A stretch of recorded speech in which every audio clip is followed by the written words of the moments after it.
i-share ko lang sa inyo mga boss ang ginagawang bahay kubo.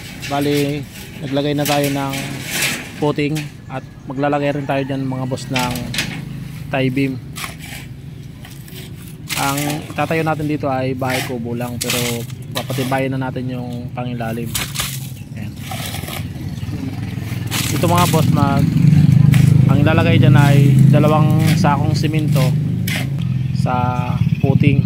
2 sako yan mga boss. Bale, pangalawang araw na nila ngayon.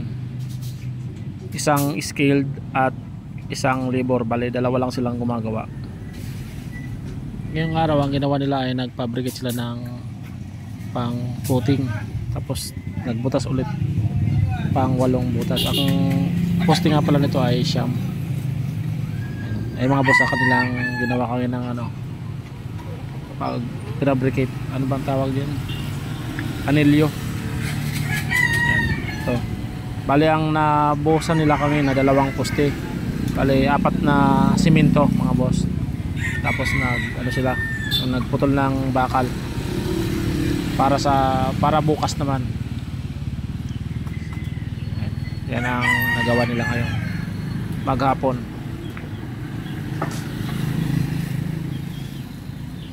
Ayan yung bakal na ginawang anilyo,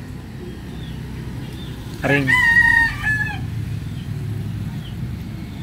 Tapos ayun pa yung mga bakal na yun. Yan ang ginawa nila kanina. Bali, yung isa naghukay, tapos yung isa naman nagtol, tapos ginawang anilyo, ano ba tawag dyan?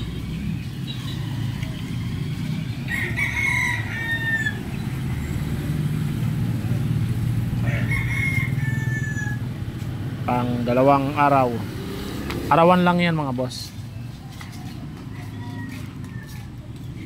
Kami naman ay lalagay na kami ng Jetmatic. Tatanggalin na namin yung pitcher. Lalagay na namin yung Jetmatic.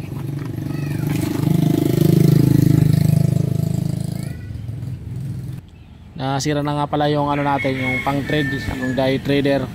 Ayan. Kaya ang ginawa natin, na lang tayo, nag-welding ng nipple. Pwede naman bumiling nipple, pero mas maganda ito dahil schedule 40 ang tubo na yan. Kaya welding na lang natin. Ayan. Palitan na natin yan ng Jetmatic. Sino yung angat daw? Sabi na.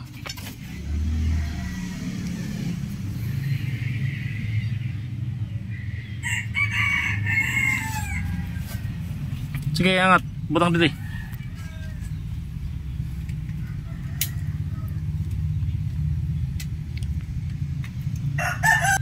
May tubo pa? Bali ito, maroy ito yung tubo, no? Ay, masinggan.